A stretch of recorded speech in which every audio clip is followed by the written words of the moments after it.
আপনাদের প্রোগ্রাম থেকে এখন জয় বাংলা স্লোগান হয়। আপনাদের বিরুদ্ধে মুখ খুলে ছাত্র জনতা আবার আরেকটা 5ই আগস্টের জন্য প্রস্তুতি গ্রহণ করছে। আন্দোলন করে সরকারের বিরুদ্ধে, আর আমাদের দেশের মানুষ এখন একটা দল ক্ষমতায় আসতে পারে এই আতঙ্কে তাদের বিরুদ্ধে এখন এই পতনের আন্দোলন শুরু করে। সেই পরিবেশ তৈরি করার মধ্য দিয়ে তারা সেই ঠুনকো নির্বাচনের আয়োজনে সরকারকে বাধ্যতার অংশ হিসাবে এই সমস্ত ষড়যন্ত্র চালাচ্ছেন। 9 তারিখে ঘটনা সংঘটিত হয়েছে। আজকে সাংবাদিক সম্মেলন কেন? আমরা সেই দলের কাছে জানতে চাই। 9 তারিখে আপনার নেতা কর্মী হত্যা হয়েছে, আপনার তো সেদিন সাংবাদিক সম্মেলন করে জনগণের কাছে আপনার ঘটনা উপস্থাপন করার কথা ছিল। আমরা মনে করি জনগণ মনে করে আপনাদের অপকর্ম চাপা চাপাতের সব চেষ্টা ব্যর্থ হয়ে যাওয়ার কারণে জনগণের চাপের মুখে করে এখন আপনারা মানুষের সামনে এসেছেন। আমার ভাইরা, আরেকটা কথা বলে শেষ করতে চাই। পৃথিবীর ইতিহাসের সম্ভবত এটা বিরল ঘটনা।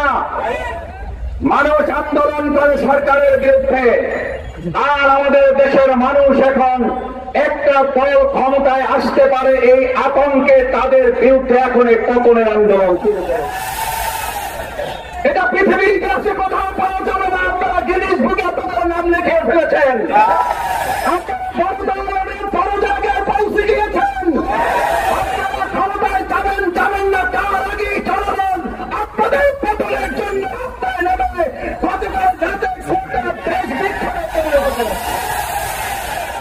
আমরা জুলাই আগস্টে যে স্লোগান শুনেছি, কত বিশ্ববিদ্যালয় স্কুল কলেজগুলোতে সেই স্লোগান শুনেছি।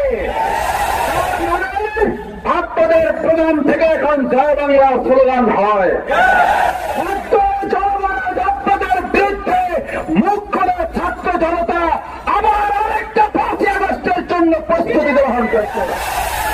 সতর্ক হয়ে যান, দেশবাসীর কাছে ক্ষমা চান, অন্য অত্যাচার চালাঞ্জি সন্ত্রাস খুন ধর্ষণ বন্ধ করুন, না হলে 5ই আগস্টের মুখে আবার আরেকটা দেশ ত্যাগের ঘটনা ঘটতে অস্বাভাবিক কিছুই হবে না। আসুন সম্মানিত ভাই এবং বন্ধুগণ, বাংলাদেশ জামায়াত ইসলামীর সেই আন্দোলন সংগ্রামের মধ্য দিয়ে একেবারে সুষ্ঠু নিরপেক্ষ অংশগ্রহণমূলক নির্বাচনের জন্য আমরা জনগণের পাশে থেকে এগিয়ে যাই, সেই প্রত্যাশা ব্যক্ত করে আমার কথা শেষ করছি। এবার